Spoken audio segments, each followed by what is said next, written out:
There are also a lot of people who would say money can't buy happiness.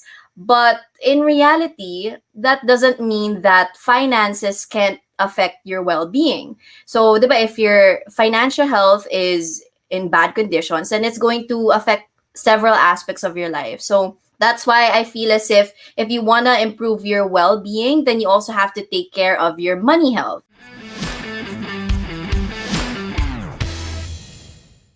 Okay, how do I know if I'm a high risk or a low risk trader? Well, you can take a risk profile assessment.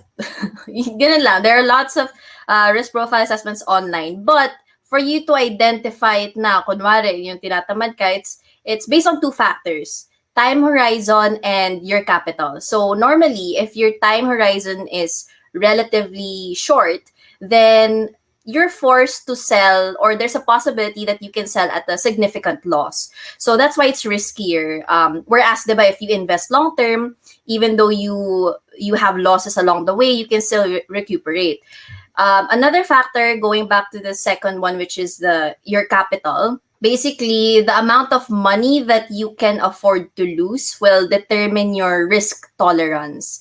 Ayun yun, the more money you can actually use to trade, and if you're willing to lose all of it, then you're technically a high risk trader.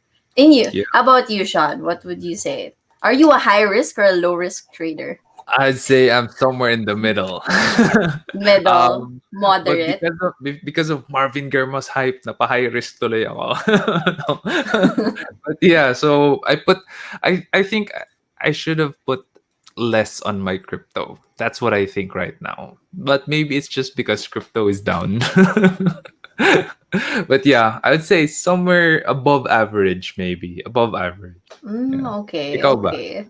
Well, I would say I'm not a trader. I'm not an active trader compared to Marvin Gerbo also. But like what you're saying about crypto, I think I have maybe about 10% of my portfolio in crypto. So it's not majority of it. It's not the biggest part. But again, it's the money that I'm willing to lose. Na kahit ma-zero, okay lang ako. Yeah, somewhere there. Same. Mhm. But yeah, I think it's for me. It might have been too many. But yeah. You So put too high much risk. ba? You're probably somewhere same, right? Above average risk. No? I would say I'm a high risk High investor. risk. High Okay. risk. I'm in that. And I Yeah. think it has a lot to do with age. So, Yeah. So from Mitch, can okay, you tell okay. us the story? Ayan, kwentuhan tayo of how you grew the Money Health Check Facebook community. Oh, so just the Facebook group. Basically, Money Health Check is a brand born out of my passion for teaching about financial literacy. So normally, when they hear of Money Health Check, they think or the person behind it has always been very good with money, but that wasn't always the case, diba? Because there are also a lot of people who would say money can't buy happiness.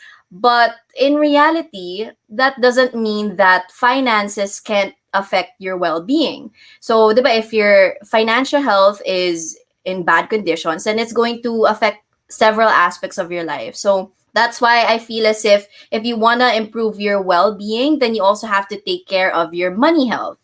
And in my setting, or the way I grew up, is we avoided talking about money because we thought that it's going to just cause stress, but it's going to cause a lot of arguments. So tendency is we would just avoid the topic. And then when I graduated and I started earning my own money, nahirapan ako doon. I didn't know how to manage it. I didn't know how to open a bank account even. I didn't know how to invest. So I feel as if you do several checkups to your financial health, just like how you would with your physical health, then you can better manage your financial stress. And in result, then it's going to lead you to your financial goals, and it's going to improve your overall wellness. So that's why it's called Money Health Check. And because I was consistently posting on TikTok, I sort of led my followers to a Facebook group wherein they can also ask questions and other people in the group can answer. So instead of sa TikTok nagiging one way lang siya, in the Facebook group, we get to interact two ways. So it's very similar to Sean's Discord, the Leadership Stack Discord, wherein people can ask questions and, you really get to connect with your community there. So that's how the Facebook group was born. Yeah, and so yeah, community is super important if you are, especially like Tony. She's not doing it really for money or getting paid to do this. It is a calling. It is something that you do because you want to pay things forward. You know, you want to help other people. Community is very important to spread the word, get the word out there. Right, And her right. follow up question is actually about TikTok. How do you plan the content that you're gonna do? How do I plan it? So I learned this from Benjamin Law, and he said if you want to create consistent and quality content, your channel should have three types of content. So the first one should be educational. So this is content that teaches. Yung mga, what are the financial mistakes to avoid, what are the different types of insurances, because this builds your credibility. Diba? And then the second type of content that you should have is content that's entertaining, right? It doesn't have to be comedic content. It just has to show your values. It allows your viewers to understand or know your character as a content creator. And then the third type of content should be engaging. So, how I create engaging content is when I reply to my followers' questions. So, I usually reply with a video feature. So if you go to my TikTok channel, as in, it's a mix of everything. It's not too heavy on education.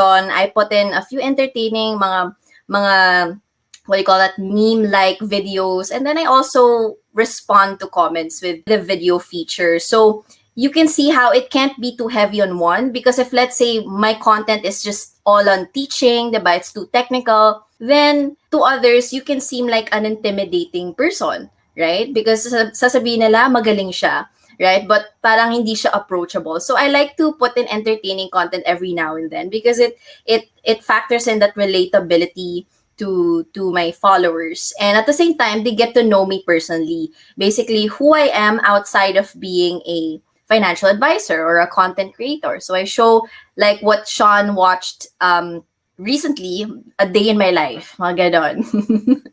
Yeah, very interesting So that's what stuff. I do. So how about you, Sean? Like, how do you your content then? Right now, I think may delay nothing ulit. that.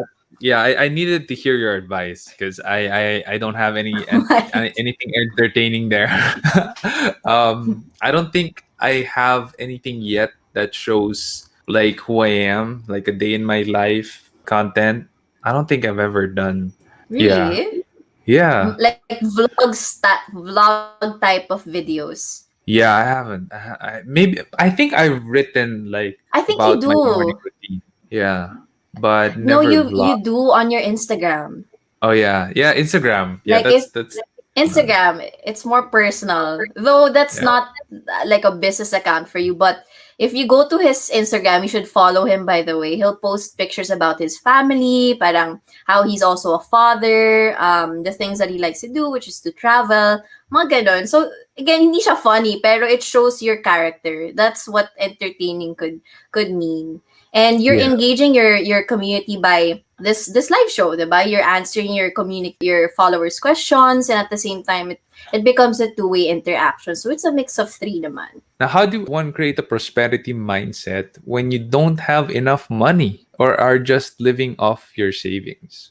How do you create a prosperity mindset, Sean? It came from the book Rich Dad Poor Dad. That Mm-hmm. changed my perspective. So sabi ni Robert Kiyosaki dun sa book, the world is rich. It actually is Mm-hmm. very, very rich. If you look at the GDP of US, for example, how many trillion dollars per year yung napaproduce nilang business. And you look at the Philippines, how many billions of dollars yung GDP din natin, di ba? Hindi tayo trillions, but we're still like in a billion-dollar scale.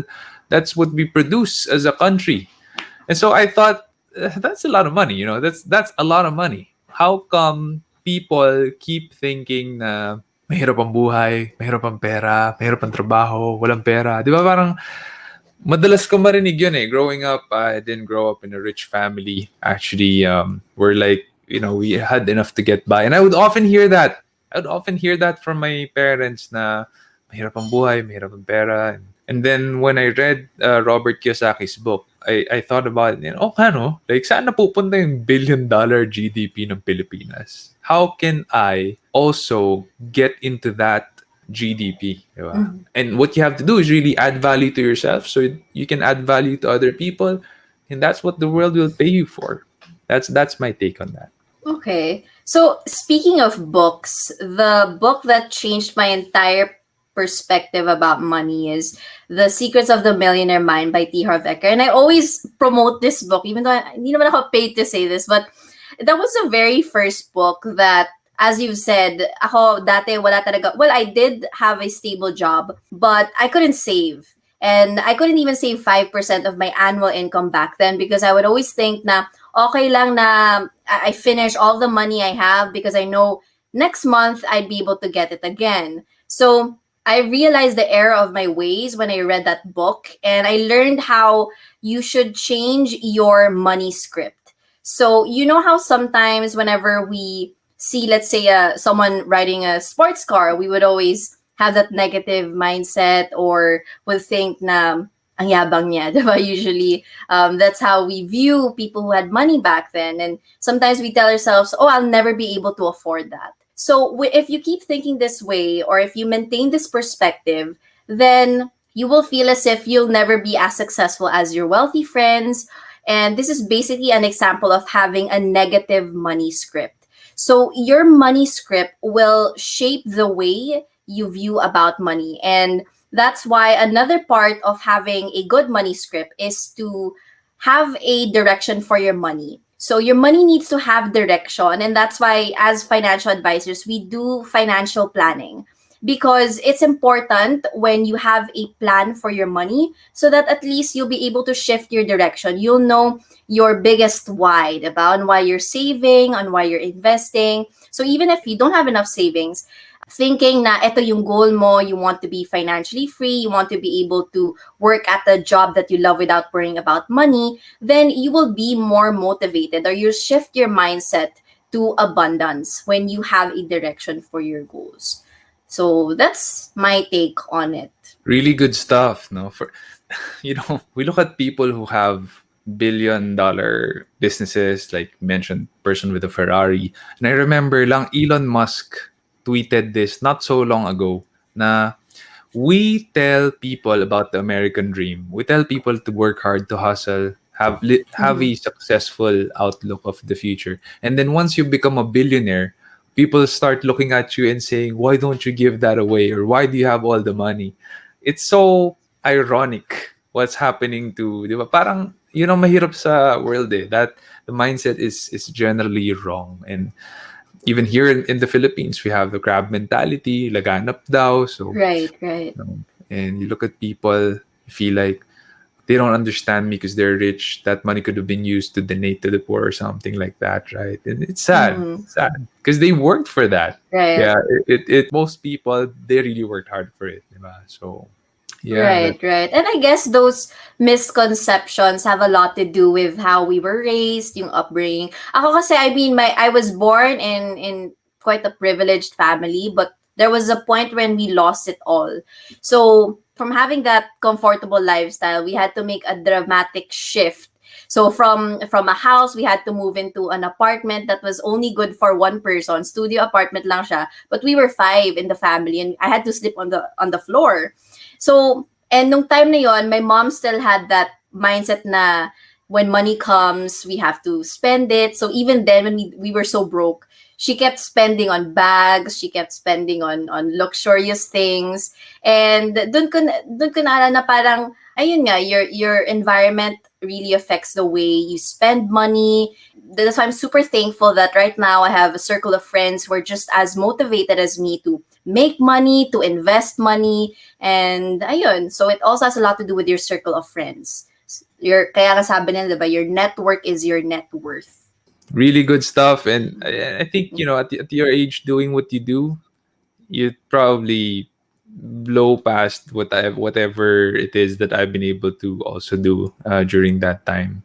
I mean, the book CEO at 22 sounds great, but if you saw me in my parents' attic trying to start SEO hacker, it's nothing glorious at all. It's not like I had Right, a right. fully air conditioned office, carpeted, wala Mhm. lahat yon. So it's really grind, hard work and getting to know people. Kagaya nga na sabi ni Tony, that's very important. Exactly. And actually hearing Sean's story helps a lot because when we see successful people, the millionaires or billionaires, we see them at their highest peak. But you get to learn a lot more from their struggles, their journey on how they came to be. And that helps you realize na okay, so kailangan pagdaanan to, na this is just part of the process. And yeah, so I know some of you are familiar with Sean's story, and when I remember na back then, yun nga, like you were broke and you were with your girlfriend who's now your wife, parang nakaka-inspire in that sense. One of the things that I always share when people ask like how do you become successful, I tell them don't ask how a sausage is made while you're eating one. So if you want to know how to be successful, what makes success, it's a lot of failures. That's really what makes success. If you're failure averse, don't think that you're gonna be able to achieve your picture of success. You'll get by for sure. You'll get by, but don't think you'll achieve your picture of success. So a lot of failure goes into it. No, Tony, I'm sure you've had your share to be where you are now, di ba? Nakikita ko yung mga ibang TikTok content na dati ito yung mga sinasabi nila, pero ngayon, di ba? mga glow up stories kasi 'di ba usually yung common question that we get even as content creators is about how to be you po, and then whenever they see me now, parang they envision someone na sobrang independent, ang galing. So what I like to do is I like posting content of me when I was super bad. Like I remember posting a TikTok video of me when I would have a blackout. I would cry after a talk or every time I would do public speaking because I was never as good as I am now. Though I'm not saying I'm good now, but back then talagang it was really bad. I had a stutter problem and all of these things. So when I show people that side, it actually inspires them na there is hope to improve, diba? Yeah, we're people too, We're people too. True. Okay, and since you're here, can you do me a favor? Can you hit on the subscribe button and hit the bell button and select all notifications so that whenever we have a new video, you're going to be the first one to know. Until then, keep leading. Nothing wrong in paying for self-improvement, having an education fund like Tony. Actually, I would recommend you have that because when an opportunity comes that there's a really, really good webinar that you can enroll in or a really good coach or mentor that you can get, might be life-changing.